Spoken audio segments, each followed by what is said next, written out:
Je m'appelle Marcel Fontaine. J'ai 52 ans. Je vis à Bordeaux depuis plus de 20 ans. 52 ans. Une vie entière construite autour d'un foyer, d'une famille, d'un mari, d'une fille. À l'extérieur, ma vie ressemblait à quelque chose de normal. Une maison propre et bien tenue dans un quartier calme. Un jardin que j'entretenais avec soin les week-ends. Une odeur de repas chaud à l'heure du déjeuner. Des rideaux bien repassés aux fenêtres. Des voisins qui me saluaient poliment en passant. Mais derrière cette façade ordonnée, il y avait un silence qui pesait lourd. Un silence que j'avais appris à porter. Un silence que j'avais fait mien. Un silence que, pendant des années, j'avais confondu avec la paix. Prêtez attention à ceci, mes chers frères et sœurs. Le silence n'est pas toujours la paix. Parfois, le silence est simplement l'absence de quelqu'un qui ose poser les bonnes questions. J'ai rencontré Édouard dans l'entreprise où j'avais commencé à travailler, juste après l'obtention de mon diplôme universitaire. J'avais 23 ans. J'étais enthousiaste, déterminé, prêt à construire ma carrière. Je me souviens encore du premier jour dans ce grand open space lumineux. Je portais un tailleur beige que j'avais acheté avec mes économies d'étudiante. Je tremblais intérieurement, mais je souriais. On m'avait attribué un tuteur, un responsable de département, censé m'accompagner dans ma prise de poste. Mais très vite, c'est Édouard qui s'est approché de moi avec des mots simples et doux. Il avait environ 10 ans de plus que moi. Il avait cette assurance tranquille des gens qui savent exactement où ils vont. Il m'a dit « N'hésite jamais à poser des questions. Les questions sont le signe d'une intelligence curieuse, pas d'une faiblesse. » Ces mots m'ont touché le cœur.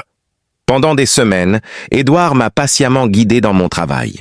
Il prenait le temps de m'expliquer les procédures, les dossiers complexes, les attentes de la direction.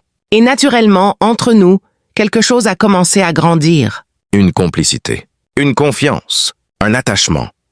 Un soir, après une longue journée de travail, alors que nous rangions nos affaires, Édouard s'est approché de moi et a dit « Marcel, je t'admire. Ton dévouement, ta rigueur, ta façon d'aborder chaque problème avec calme et sérieux. J'aimerais que tu sois dans ma vie d'une autre façon. Voudrais-tu sortir avec moi ?» J'avais les joues brûlantes. J'ai dit oui. Mes chers frères et sœurs, regardez comme les débuts peuvent être beaux. Et regardez comme les débuts peuvent parfois nous endormir. Ce n'est pas une critique de l'amour. C'est un rappel que même dans les histoires les plus douces, nous avons besoin de la sagesse de Dieu pour discerner ce qui est fondé sur le roc et ce qui est fondé sur le sable.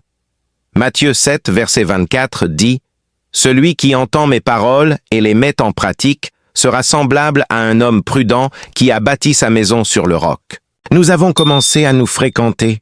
Quelques mois plus tard, nous nous sommes mariés lors d'une cérémonie intime entourée de nos proches. J'étais heureuse, sincèrement heureuse.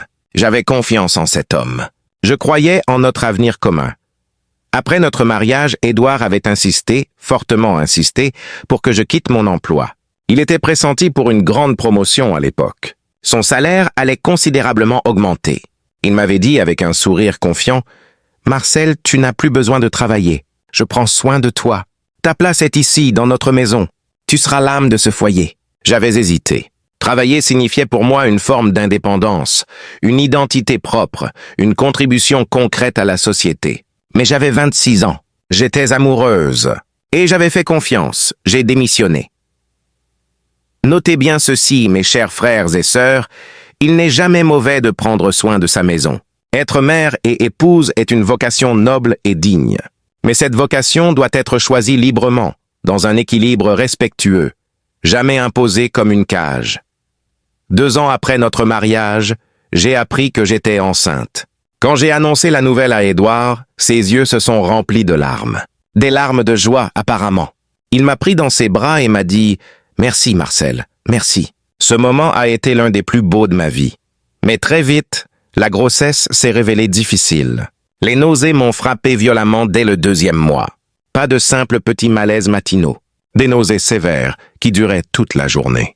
L'odeur du café que j'adorais depuis l'adolescence me donnait envie de vomir. L'odeur de la viande qui cuit, des légumes sautés à l'huile, de presque n'importe quel aliment chaud, tout me retournait l'estomac. Je me souviens d'après-midi entières passées penchées au-dessus de l'évier de la cuisine, les mains crispées sur le bord froid, respirant lentement pour ne pas m'effondrer. Mon ventre grossissait. Mon dos portait le poids de cette nouvelle vie. Et mes mains, ces mains qui cuisinaient, nettoyaient, repassaient, lavaient, ces mains tremblaient de fatigue. Un soir, j'ai rassemblé tout mon courage et j'ai posé la question à Édouard, qui se détendait dans le salon, la télécommande à la main. Je lui ai demandé doucement, « Mon amour, est-ce qu'on pourrait manger au restaurant quelques semaines? Ou prendre des plats préparés? Je souffre tellement des nausées que cuisiner est devenu une vraie torture. » Édouard a levé les yeux de son écran. Son visage s'est durci imperceptiblement. Il a dit, « Tu es femme au foyer, Marcel. Je t'entretiens. En échange, la maison doit être tenue. Si ta santé souffre de cette alimentation, c'est justement ton rôle de préparer des repas nutritifs. C'est pour ça que tu es à la maison. » Et il a replongé les yeux dans son émission. « Mes chers frères et sœurs, je suis resté debout dans l'encadrement de la porte du salon pendant de longues secondes. Je ne savais pas quoi dire. Je ne savais même pas quoi ressentir. J'avais l'impression que quelque chose venait de se briser sans faire de bruit, comme du verre fin qui se fissure de l'intérieur avant de s'effondrer. Écoutez bien ceci. La violence n'a pas toujours un visage brutal. Parfois elle porte un costume propre. Elle parle avec une voix calme. Elle s'appelle le mépris ordinaire. Et le mépris ordinaire, répété chaque jour pendant des années, finit par convaincre une personne qu'elle n'a pas de valeur. Mais voici ce que je veux vous dire. Dieu n'a jamais partagé ce mépris. Dieu avait les yeux fixés sur Marcel. Il voyait chaque nausée endurée en silence. Il voyait chaque repas préparé dans la souffrance. Il voyait chaque larme séchée avant qu'Édouard ne rentre du travail. Psaume 56, verset 8, dit « Tu comptes mes agitations, tu recueilles mes larmes dans ton outre. » Dieu comptait chaque larme de Marcel, j'ai donc cuisiné. Chaque jour, avec mon gros ventre, avec mes nausées, avec cette fatigue qui pesait sur mes épaules comme une chape de plomb, j'ai tenu debout par la seule force de ma volonté. Et par quelque chose d'autre. Une présence que je ne savais pas encore nommer clairement, mais qui était là, discrète, constante, comme une main invisible posée dans mon dos. Le jour de l'accouchement, j'ai contacté Édouard depuis la salle de travail. Il m'a dit qu'il était en réunion importante et qu'il viendrait dès qu'il pourrait. Il n'est pas venu. Notre fille Camille est née sans son père dans la salle d'accouchement. Les infirmières m'ont regardé avec une compassion gênée. Mais quand elles ont posé Camille sur ma poitrine, ce petit être rouge et plissé qui criait de toute sa force minuscule, j'ai oublié toute la douleur et j'ai fait du fond du cœur une promesse silencieuse. Je protégerai cet enfant toute ma vie, quoi qu'il arrive, quoi qu'il en coûte. Les années qui ont suivi la naissance de Camille ont été marquées par une réalité que je n'avais pas anticipée. Édouard n'était pas père, pas vraiment. Il était présent physiquement dans la maison, mais émotionnellement, il était absent. Camille l'appelait parfois depuis le salon. « Papa, viens jouer avec moi !» Et Édouard, sans même lever les yeux, répondait « Papa est occupé, va jouer avec maman !» Et il partait, de plus en plus souvent, de plus en plus tard le soir. Ses jours de congé, il disparaissait sans explication claire. Ses fiches de paye ne mentionnaient aucune heure supplémentaire. Et moi qui avais travaillé dans cette même entreprise, je savais qu'elle ne fonctionnait pas ainsi. Prêtez attention à ce moment, mes chers frères et sœurs, parce que c'est ici que beaucoup de femmes, beaucoup d'hommes aussi, font face à un choix douloureux. Est-ce que je regarde la vérité en face, ou est-ce que je continue de faire semblant? J'ai regardé la vérité en face. J'ai engagé un détective privé. 2 semaines plus tard, les preuves étaient là, claires, irréfutables. Édouard avait une maîtresse, des photos, des dates, des adresses, tout ce que je ne voulais pas voir, mais que je savais déjà quelque part au fond de moi depuis longtemps. Brûlante de colère, les mains tremblantes, j'ai attendu qu'Édouard rentre ce soir-là. J'avais posé les preuves sur la table de la salle à manger. J'avais aussi posé les papiers du divorce. Quand il est entré, j'ai simplement dit « Assieds-toi ». Il a vu les photos. Son visage a changé. Il a essayé de nier, puis de minimiser, puis d'expliquer. Et finalement, quand il a réalisé qu'il ne pouvait pas sortir de là par les mots, il a pleuré. Mes chers frères et sœurs, il a pleuré. Et il a dit quelque chose que j'ai du mal à oublier, même aujourd'hui. S'il te plaît, Marcel, tout sauf le divorce. Pense à Camille. Si son père disparaît alors qu'elle est si jeune, cela marquera sa personnalité pour toujours. Cette phrase a atteint ce qu'il cherchait à atteindre. Mon point faible. J'avais une peur profonde, légitime, que Camille soit blessée par une famille brisée. Je savais ce que certains enfants portent toute leur vie après un divorce précoce. Et je ne voulais pas ça pour elle. Alors j'ai hésité. Cette même nuit, j'entendais Camille depuis sa chambre. Elle dormait paisiblement. Et dans son sommeil, elle murmurait « Papa, on va jouer. Viens, papa. » Mes chers frères et sœurs, ces mots prononcés dans le sommeil innocent d'un enfant m'ont brisé et reconstruit en même temps. Brisé. Parce que cette petite fille aspirait à un père qui n'était pas là. Reconstruite. Parce que j'ai compris à ce moment-là que ma décision ne me concernait pas seulement moi. J'ai reposé les papiers du divorce. J'ai posé une condition ferme à Édouard. Il payerait les dommages et intérêts à sa maîtresse et il consacrerait du temps à Camille chaque semaine. Il a accepté. La maîtresse et lui se sont séparés. Du moins officiellement. La vie a repris son cours. En apparence. Mais quelque chose en moi avait changé définitivement. Quelque chose s'était éveillé.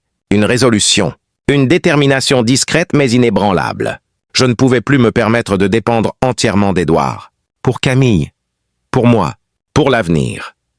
J'ai mis Camille à la crèche et j'ai commencé à travailler depuis chez moi, du télétravail. De petits contrats au départ, de la saisie de données, de la retranscription de documents, quelques missions de traduction. Rien de glorieux, rien qui ne ressemblait à un avenir radieux. Mais j'avançais. Quand j'ai parlé de mes projets à Édouard, il a ricané. Quelqu'un comme toi, sans compétences particulières, qui fait du télétravail depuis sa cuisine, c'est à peine différent de jouer à être professionnel. Ça ne rapportera rien de significatif. Mais fais ce que tu veux. Notez bien ce que Dieu fait dans ce moment, mes chers frères et sœurs. Le mépris d'Édouard, au lieu d'éteindre la flamme en moi, l'a ravivé. Ce qu'il voulait utiliser pour m'écraser est devenu le carburant de ma construction. Dieu travaillait, en silence, dans la cuisine de Marcel, dans les petits contrats, dans les nuits passées devant un écran d'ordinateur après que Camille était endormie. Dieu travaillait. Il y avait autre chose que je n'avais pas encore dit, quelque chose de grave. Quand Édouard avait été pressenti pour cette grande promotion dont il parlait tant, celle qui avait justifié que je quitte mon emploi, il ne l'avait jamais obtenue. Et j'avais appris pourquoi Édouard avait détourné de l'argent de l'entreprise. Une somme modeste comparée à la taille de la société. Mais un détournement reste un détournement. Le PDG était prêt à le renvoyer immédiatement. C'est moi qui m'étais interposé. J'avais utilisé une connexion que personne ne savait que j'avais. Le PDG et mon père étaient amis d'enfance depuis plus de 40 ans. J'étais allé le voir personnellement, les larmes aux yeux, et je l'avais supplié d'épargner Édouard. J'avais remboursé moi-même la somme détournée, avec les intérêts, grâce à mes économies personnelles. Des économies que j'avais constituées patiemment depuis des années. Le PDG avait accepté, à une condition. Édouard ne serait jamais promu. Jamais. Sa carrière resterait figée là où elle était. Édouard le savait. Il vivait avec ce plafond invisible au-dessus de lui. Et il m'en voulait, sans jamais l'admettre ouvertement. Mes chers frères et sœurs, écoutez bien ceci. Parfois, les personnes que nous sauvons deviennent les mêmes personnes qui nous abandonnent.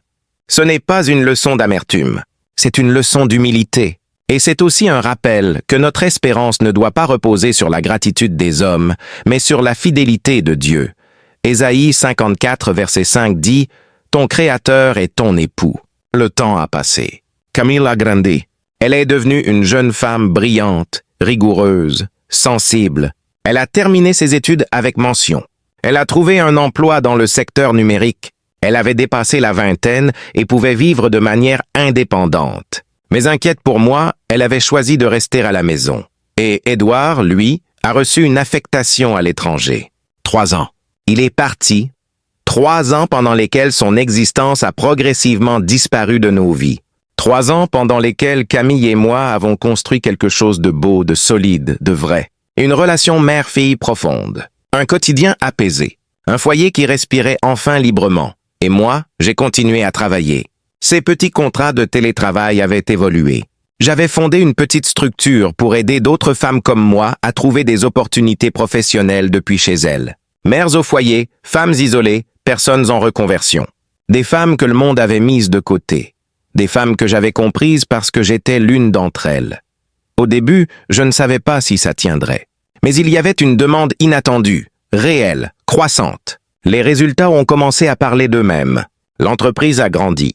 Elle a recruté, elle s'est structurée. Et 2 ans avant ce jour dont je vais vous parler, elle a été introduite en bourse. C'était un samedi. Camille avait son jour de congé. Nous étions toutes les deux installées tranquillement dans le salon. La télévision était allumée en fond sonore. Il y avait des fruits sur la table basse, une tisane qui fumait légèrement. C'était l'une de ces journées douces et simples que je chérissais profondément. Puis la sonnette a retenti. Je suis allé regarder sur le moniteur de l'entrée, mes chers frères et sœurs. Je vais vous demander de vous arrêter un instant, parce que ce que j'ai vu sur cet écran allait changer le reste de ma vie. Il y avait Édouard, mais il n'était pas seul. À son côté se tenait une jeune femme, blonde, souriante, qui poussait une double poussette. 2 nourrissons dormaient à l'intérieur. Et cette femme avait à peu près le même âge que Camille. J'ai ouvert la porte. Je ne sais pas pourquoi. Peut-être parce que j'avais besoin de voir la vérité en face une dernière fois. Elle a souri et a dit « Bonjour, madame. Je m'appelle Inès. Je suis en couple avec Édouard depuis 2 ans. Je suis heureuse de vous rencontrer. » J'étais pétrifié. Édouard, lui, avait ce sourire que je connaissais bien. Ce sourire de quelqu'un qui croit avoir gagné. Il a dit, sans hésitation, en regardant autour de lui, comme pour prendre possession d'un bien, « Comme tu peux le voir, Marcel, j'ai fondé une nouvelle famille. Il est temps de tourner la page. Toi et Camille, vous devez quitter cette maison. Et pour que les choses soient claires dès le départ, il n'y aura aucune prestation compensatoire.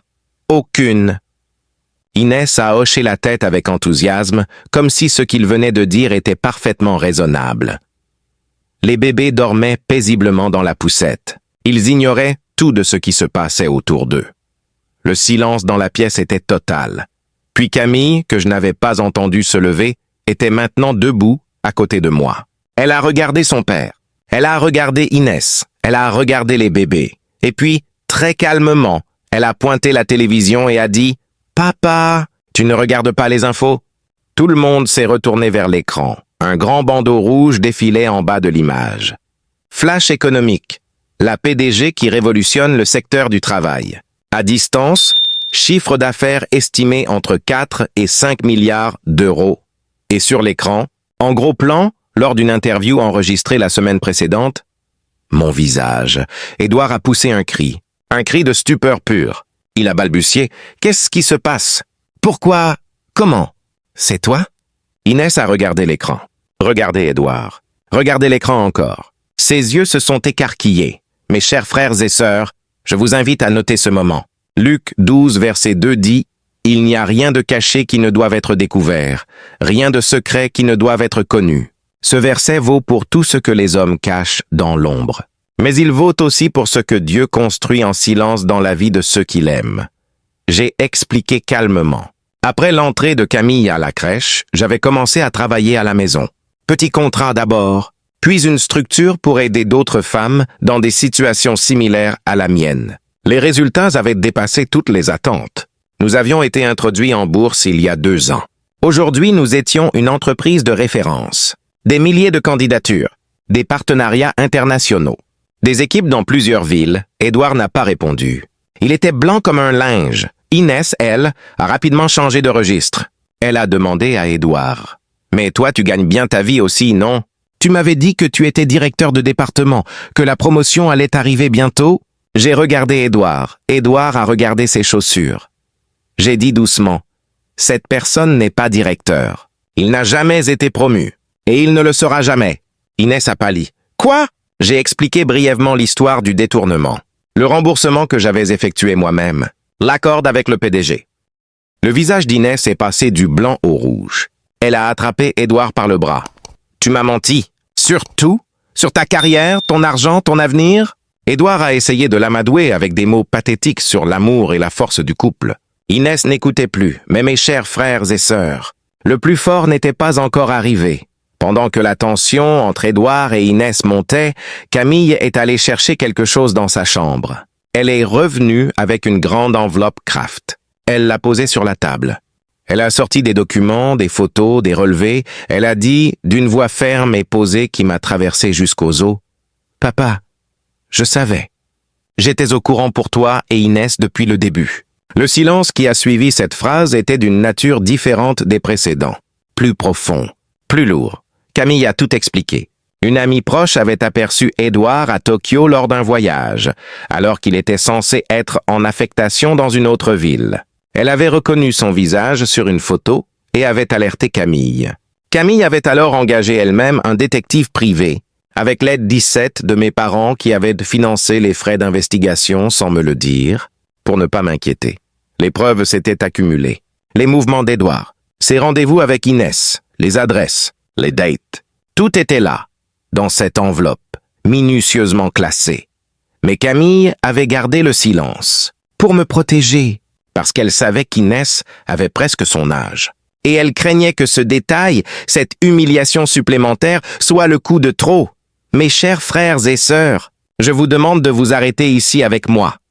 Cet enfant que j'avais élevé seul dans la douleur et le sacrifice. Cet enfant que j'avais porté dans mon ventre avec des nausées terribles. Cet enfant pour qui j'avais renoncé au divorce, il y a des années, en entendant sa petite voix murmurer dans son sommeil. Cet enfant avait grandi pour devenir une femme de caractère, de sagesse, de courage et d'amour. Proverbe 31, verset 28 dit « Ses fils se lèvent et la proclament heureuse. » J'avais les larmes aux yeux, pas de tristesse, de gratitude, de fierté. Et quelque chose de plus profond encore, la conviction absolue que Dieu avait veillé sur nous deux pendant toutes ces années. Les documents de Camille révélaient encore autre chose. Des photos d'Inès marchant dans le couloir d'un hôtel avec un autre homme, à une date où Édouard était avec elle. Des photos qui laissaient peu de place à l'interprétation. Inès a tenté de se jeter sur l'enveloppe. En vain. Une photo avait déjà volé jusqu'aux mains d'Édouard. Son visage est devenu écarlate. Il a hurlé. « Tu voyais d'autres hommes. Pendant que tu me faisais croire que tu m'aimais, Inès a fondu en larmes. J'ai simplement dit, « Édouard, je demanderai une prestation compensatoire complète. Mon avocat te contactera. Et j'informerai également le PDG de l'ensemble de cette situation. » À la mention du PDG, Édouard a blêmi. Il savait ce que cela signifiait pour lui. Il s'est mis à genoux, devant moi, en larmes. « Marcel, je t'en supplie, donne-moi une dernière chance. Je réalise maintenant que tu es la seule. Je n'aime que toi. Mais mes chers frères et sœurs, certaines portes, une fois fermées par Dieu, ne doivent plus être rouvertes par la main des hommes. J'ai dit simplement, « Édouard, je t'enverrai les coordonnées de mon avocat. Toutes les communications passeront par lui désormais. Camille et moi avons préparé nos affaires. Nous sommes sortis ensemble, la tête haute. » Les mains dans les mains. Après ce jour, Camille et moi avons séjourné quelque temps à l'hôtel avant de trouver une nouvelle maison. Une belle maison, lumineuse, dans un quartier calme. Une maison à nos deux noms. Une maison qui ne portait aucune empreinte d'une vie subie. Camille travaille aujourd'hui dans mon entreprise. Elle est brillante, rigoureuse, aimée de tous ses collègues. Je n'ai jamais fait de favoritisme. Je n'aurais pas pu, car elle n'en avait pas besoin. Elle s'imposait par sa valeur propre. Un matin, elle est venue me voir dans mon bureau avec ce sourire un peu timide que je lui connais depuis l'enfance. Elle m'a dit « Maman, j'ai quelqu'un à te présenter. » Un jeune homme se tenait derrière elle. Elle a dit « Nous allons nous marier. » Mes chers frères et sœurs, les larmes sont tombées avant même que je réalise ce qui se passait. Des larmes de joie pure, des larmes de gratitude, des larmes qui contenaient 20 ans de douleur transformées en bénédiction. Camille a sorti un mouchoir et a essuyé mes joues en riant doucement. « Maman, garde ça pour la cérémonie. » Le jeune homme a souri et a dit « Quelle merveilleuse mère vous avez !» Et moi, dans le silence de ce moment béni, j'ai levé les yeux vers le ciel, parce que je savais à qui revenait la gloire de tout cela. Mes chers frères et sœurs, avant de conclure, je veux vous parler directement. Peut-être que vous traversez aujourd'hui ce que Marcel a traversé. Une trahison, un abandon, une humiliation, un sentiment d'être invisible, de n'avoir aucune valeur aux yeux de quelqu'un qui aurait dû vous chérir. Peut-être que vous portez un silence depuis trop longtemps. Un silence que vous avez confondu avec la patience, mais qui est en réalité une prison. Peut-être que vous vous demandez, dans l'obscurité de vos nuits, « Dieu m'a-t-il oublié? Est-ce que ce que j'endure a un sens? Ma douleur finira-t-elle un jour par se transformer en quelque chose de beau? » Je veux vous répondre avec les mots de l'Écriture. Pas des mots humains, les mots de celui qui a créé chaque fibre de votre être et qui connaît la fin de votre histoire depuis avant votre naissance. Ésaïe 54, versets 4 et 5 dit « Ne crains pas, car tu ne seras pas confondu. Ne rougis pas, car tu ne seras pas dans la honte. L'Éternel des armées est ton nom, et ton Rédempteur est le Saint d'Israël. 2 Corinthiens 12, verset 9 dit « Ma grâce te suffit, car ma puissance s'accomplit dans la faiblesse. » Et Romains 8, verset 28 dit une dernière fois « Toutes choses concourent au bien de ceux qui aiment Dieu. » Toutes choses. La grossesse douloureuse et solitaire, les années de mépris, la trahison, l'abandon, le silence. Tout cela, dans la main de Dieu, peut devenir le terreau de quelque chose d'extraordinaire. Marcel n'a pas gagné parce qu'elle était parfaite. Elle a connu la peur, le découragement, le doute. Elle a failli divorcer par colère. Elle a cédé par amour pour sa fille. Elle a porté des poids qui n'étaient pas les siens. Mais au milieu de tout cela, elle n'a jamais lâché la main de Dieu. Et Dieu, lui, ne l'a jamais lâchée. Mes chers frères et sœurs, si cette histoire vous a touché aujourd'hui, si quelque chose en vous a vibré en reconnaissant une vérité que vous portez depuis longtemps, alors je vous invite à faire une chose simple. Laissez un commentaire ci-dessous. Dites-moi, avez-vous vécu une trahison que Dieu a transformée en bénédiction dans votre vie? Ou êtes-vous en ce moment même au milieu de la tempête, cherchant une raison d'espérer? Écrivez-le. Votre témoignage pourrait être exactement la parole dont quelqu'un a besoin de lire aujourd'hui. Nous sommes une communauté. Nous nous portons mutuellement.